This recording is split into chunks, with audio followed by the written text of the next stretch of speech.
Welcome back to the studio. This week we are still working on portraits, but we have got to have a serious talk. I'm not going to do talk through the step-by-step how I'm working on the painting. I'm still going to show you the painting and provide the traceable if you want to use the traceable and paint it yourself, but I'm just gonna talk about what I've learned so far. So let's go into the studio and talk about some tough lessons. All right, welcome to the studio, and this painting is going to be a little bit different this time. I don't know if you guys are like me in that sometimes when you're painting, you're just so frustrated and want to quit. Comment below and let me know how often that happens to you. Oh, I'm showing you guys a new Hake brush that I got. That was really fun to use. I'm not going to, talk about what I'm doing necessarily because I want to have this serious discussion with you and what I've learned and why I might be frustrated in my results. So I'd been working lately kind of more abstractly. I wouldn't say like super abstract, but not a lot of detail, and really loose and more impression like, and I really enjoyed working intuitively. And then these past few videos I've been kind of going back to my original ways and drawing and putting the lines down and then painting, and it's just seems boring to me. No offense, if you guys enjoy painting that way, I say, go for it. I painted that way for a long time. But I've just found that, kind of painting in the coloring book is just not how I want to say things in my art practice, so I just wanted to get, have a serious discussion with you guys and see what you guys are, if you guys are having these same feelings. I know everybody does, but I just think that this week I got to the face part. I mean, I had fun putting in that yellow that I'm doing right now and splashing that paint around and then putting in the other marks. But when I got into that face and had to start, getting more detailed, it just did not seem like how I wanted to say a face or a tiger or whatever the heck animal I was painting. And maybe I'll figure out how to say those things in my more abstract way. So that might be kind of fun. I do think that I will continue with this painting. Probably not in watercolor. I don't know if that matters to you guys. If you are interested in see what I do with it. I quite enjoy using acrylic on paper, so I'm thinking I may continue with this, but in acrylic. I don't know if it's gonna stay a tiger and a girl, or what, but I don't know if you guys would think that would be fun to watch, but I certainly am going to make some of my own marks on this.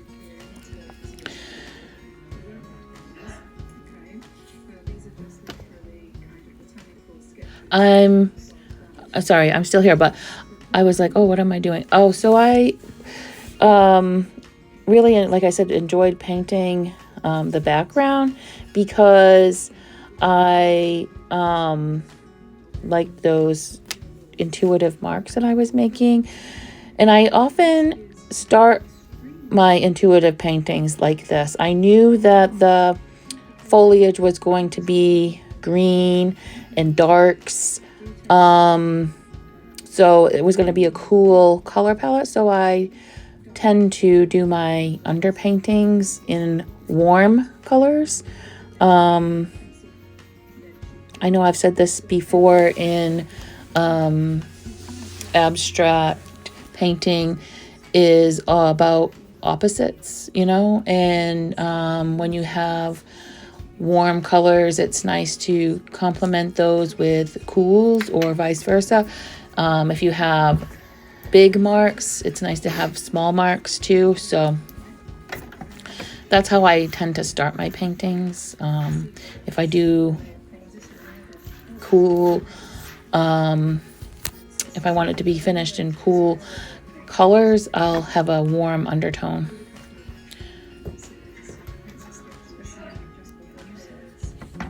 I was getting some really good drips using the sprayer. That's a fun tool I like using.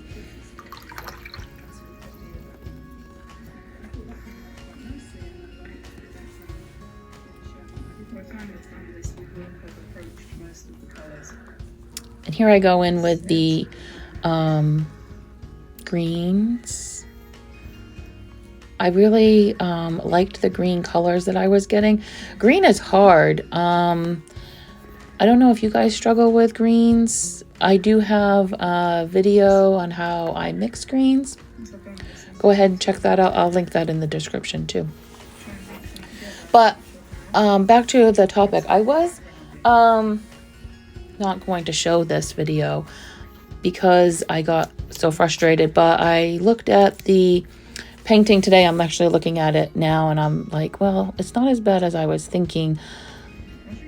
That too is one of artists' downfalls, I think, that you know, that voice in their head where they say, this isn't coming out right, you know, working from a reference photo can really play with your mind like that. You know, you think it has to come out exactly how the reference photo is, and it really doesn't have to, and it probably shouldn't.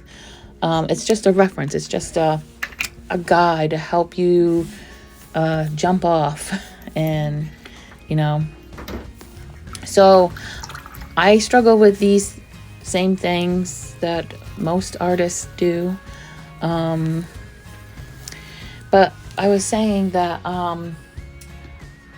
you know, I think that also I might think about the surfaces that I'm painting on and not just use pre-stretched canvases. I'm thinking, try and think about something unique, something that, you know, other than what you can just buy at the hobby craft store. I'm not sure yet, and I don't know about paper either. What are some unusual things that you guys are painting on? That may help. That may help your creative process. That's all I'm saying.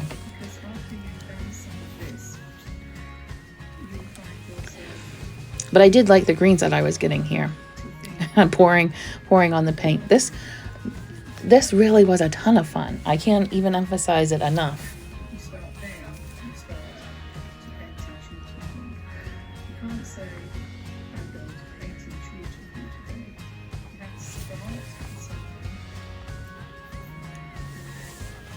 But I think that we get too hung up on the reference photo and having to make it look exactly like that, and that really is not what a reference photo is for.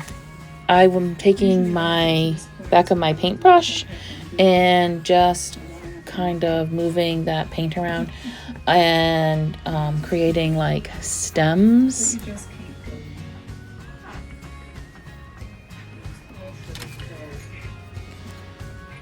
And this old gift card was also fun to use and create leaf veins.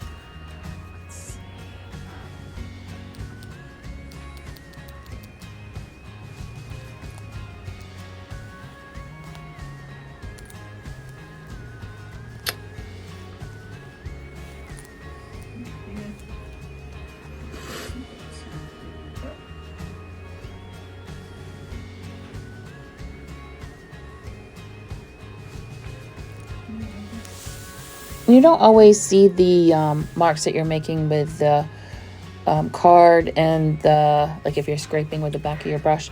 It's when it dries, you'll notice it more. The paint will start to settle in those. You're basically making dent in the paper.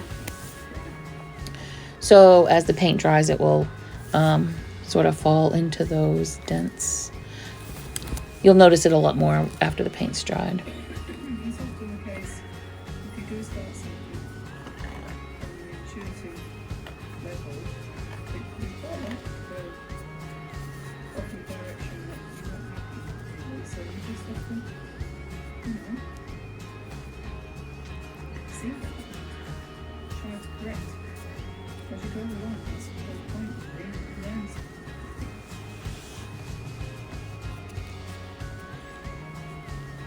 So getting back to the unusual surfaces, I was also thinking maybe stretching my own canvases,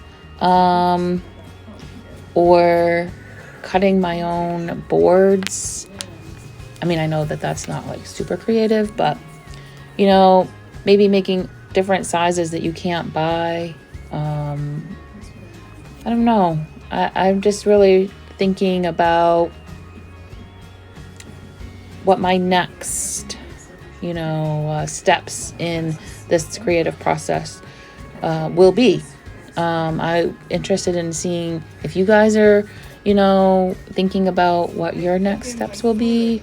If you've already advanced beyond what I'm thinking and what you guys are doing, that would be an interesting discussion. Oh, I'm going in with the spray bottle, and oh no, I must have come back from a break and spraying my paints again to re-wet them. I think they dried. And you can make as many holes as you want. I put 3 good sized holes in there. I could always add in more. Like now, I just go around collecting whatever there is that was once a plant. Dead plants, brown plants, yellow plants, it doesn't matter. Something I want to take out, weeds, whatever I've got.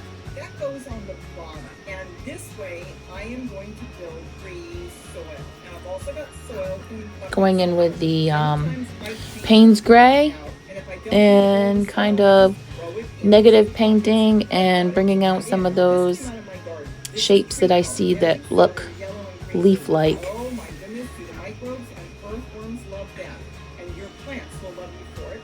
And then I'm mashing down everything kind of to compress it. And again, more soil.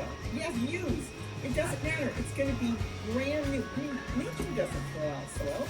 Nature builds soil. More stuff from around the yard, other pots that maybe plants have died back. They only were seasonal plants. So now I can use that soil. And I'm putting my soldering iron away and my food bank away. It's actually a power station. So look how easy it is. I'm not going to burden you with 52 minutes of this. That's how long it took me. And then you want a good watering. Now I'm washing out my bucket because I put in. So what have you guys been creating? I hope you've been creating a lot. I did a similar challenge like this last year, and I was going to paint 100 faces, and I got to face number 2. And I didn't even finish face number 2. I loved the first face I did. It was great, and it's kind of abstract. I guess I just don't really enjoy painting from a reference photo. I mean, unless it's a commission piece, that's totally different. You left them in the pots for almost 3 years, and now you're not taking them out? Nope, I'm not going to take them out because I'm afraid they could go into total shock. So I'm trimming anything that's brown, or I know, it's no. I had just put the dark up along the side of her face because I know we talked about this in previous videos, that The lightest part of the painting is generally the face, and that's the focal point. So you want your darks to be next to the lights, because the darkest, where the darkest section and the lightest section meet is the focal point. Again, I'm doing good trimming. None of these are coming out of the pot, at least not now. That's where your eye is drawn. My My throat is so scratchy. I'm sorry. The heat, we've had a ton of really cold, windy days, and the heat is just going nonstop. So my throat is very scratchy. And with the bottoms off, they'll send their roots out through the bottom. But later on, as the plants become established, I can just slip them off. But it's still in the pot, which means the water will go directly to the roots. So it won't go sideways or anywhere else. Now I'm bringing my acidifier, because blueberries need that. Now I didn't read the instructions really. I'm just putting some handfuls around. I'm going to start that way since it hasn't had anything special in all these years. I can come back later, read it, and add in more. I'm just sprinkling it around for blueberries. I wouldn't have to do it if it was any other plant. And now I'm going to build the soil up. I did notice that there's two dark lines where the paint must have settled with the paper kind of buckled. I do paint around those, so they're not as noticeable after I get the darks in. It's gold. It's great. It helps the plants grow, and that's how nature works. And again, you can see I'm just taking whatever soil I've got. I'm not using any bag soil here. It didn't cost me anything. Just soil I've collected, over the past couple months. And now I'm watering it pretty good. And I'll put my bag away. I'm going to sprinkle a little bit more. That's it. Now what I want to do is layer. So we're going to layer. But look at the pot. The plant will not know it's been moved. And hopefully it won't go into shock. If it goes into Sorry, I'm shock, playing with the painting. all disappear, dry up, and the next week Looking at it, and you'll be able to see I don't know, thinking about my next moves, I guess.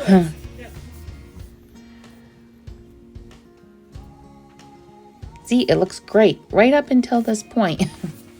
No, I was having fun painting in the face too, but I'm not really sure at what point I got really disappointed.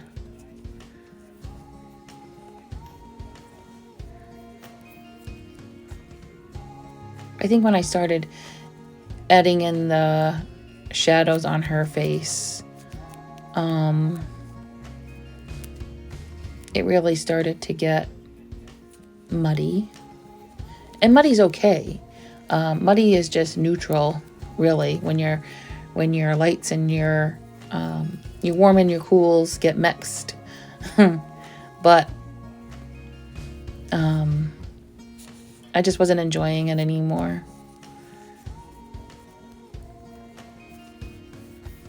It was starting to have to get too detailed.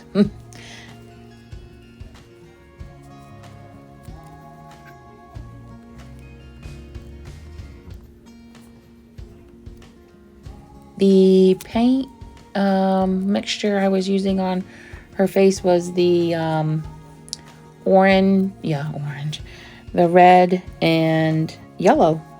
I was making a very light orange, basically. But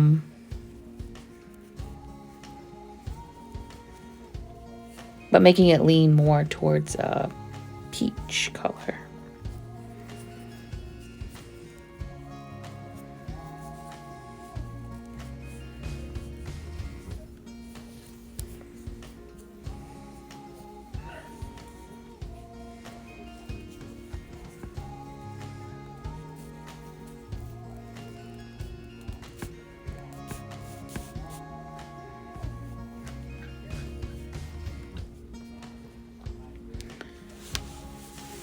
I was hoping to show what I do to, fix this painting, but I already was up to 36 minutes in length. So if you guys want to see the second half and how it actually ends up, I can do that. If not, I'll just choose a different portrait to do on Friday.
Oh, this is a gold Sharpie marker, and those lines were niggling at me saying, paint me gold, and I kept saying to myself, no, I don't want to put gold on the painting.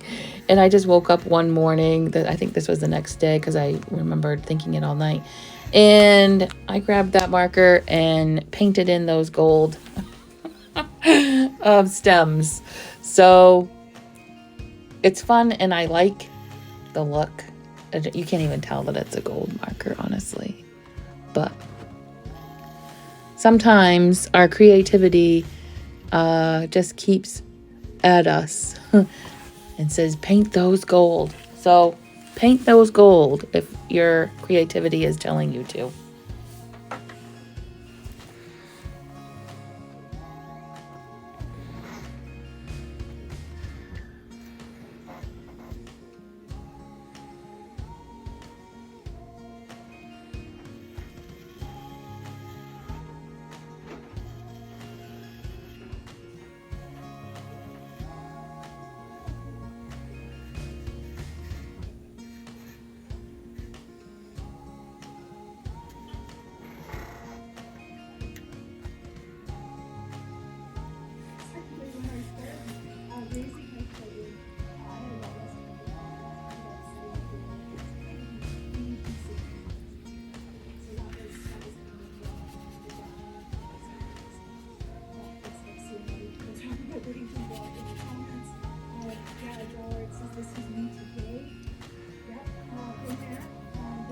I think I'm just painting with some pre-mixed colors that I had on my palette. It was just a yellowy orange color.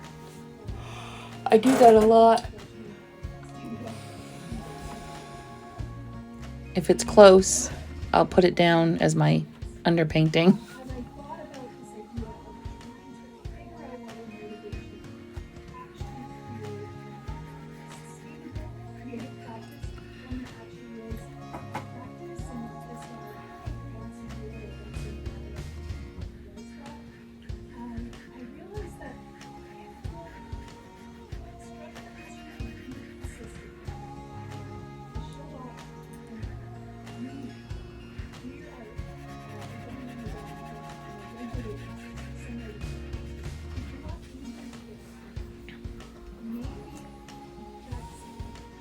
What are some of your favorite paint colors? I'm really trying to find a limited palette in my watercolors that I like. I've been working so long with this was a large set from Hobby Lobby. It's Master's Touch, and it came in a huge case. I don't need that many colors. Nobody needs that many colors. I think it was like 48 colors. I'd like to pare it down to like 6. But I have not decided. Let me know if you guys use limited palettes.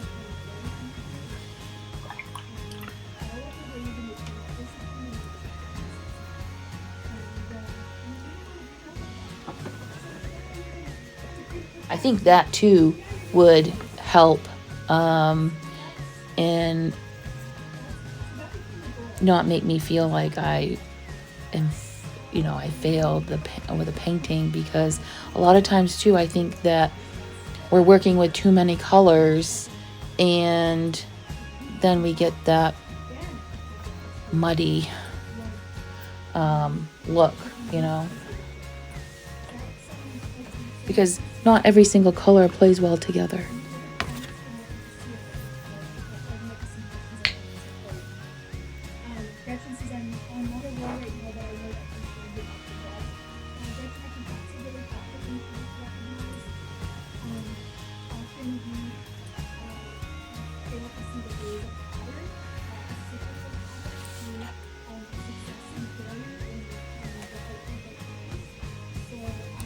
I drew this, I don't know if you can tell, with a grid, the grid method. I love doing that. That's pretty fun. But even in the reference photo, her lips were, or I should say are, quite large. And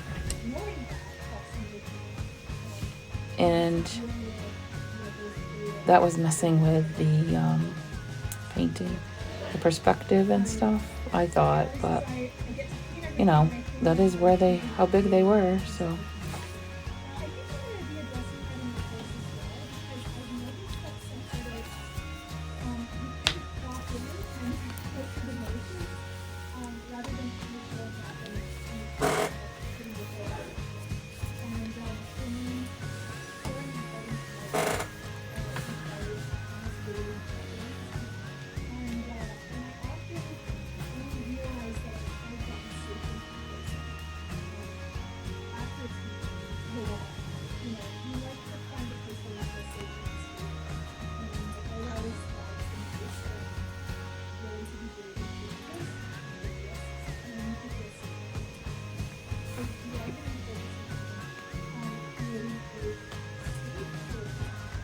I don't know where that gray color came from. It was on my palette, and I said, I need to give him some whiskers, so.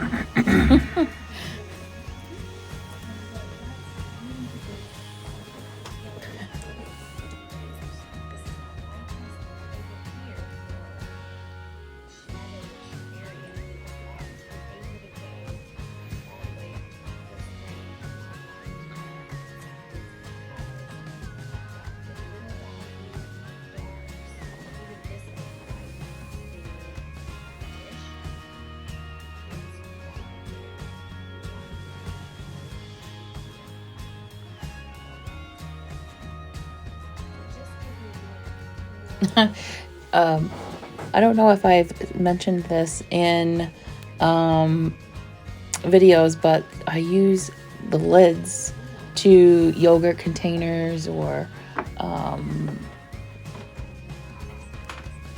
cheese containers or butter. They make great extra mixing surfaces. I use them for both watercolor and acrylic. And then I don't have to clean them, and when they get really gross, I just throw them out. The acrylic, if I'm using it for acrylic, I peel the acrylic paints off and use those skins as collage. That's always fun. I don't know if you guys have seen some of those old videos that I'm doing that.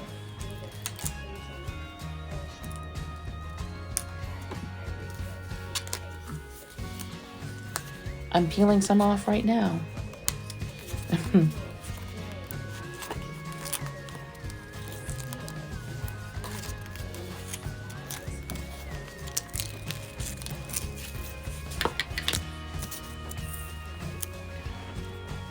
I'm working on a really abstract, it's acrylic. I don't know if you guys are interested in acrylic painting. I've had some oil paintings on here, and they didn't really do as well as my watercolor. Everybody seems to be really interested in watercolor, and hey, I like to work in watercolor too. I get it. It's easy, low stress, easy cleanup.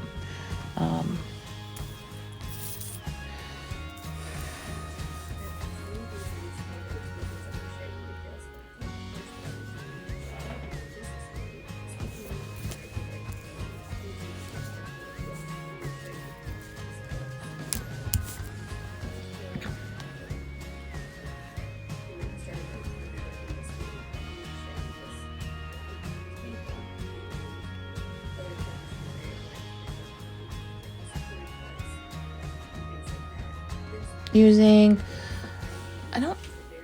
I didn't have this on my portrait palette, but I did put a little rose because the pink I had in my portrait palette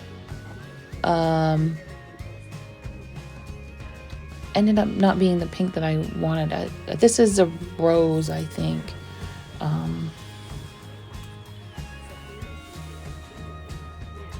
And that might not be the red I want either, but I tried it on this one. It was better.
So there's only a few more minutes. I'll leave you guys here to finish up watching, but you guys stay messy, playful, and wild, and I'll see you next time in the studio.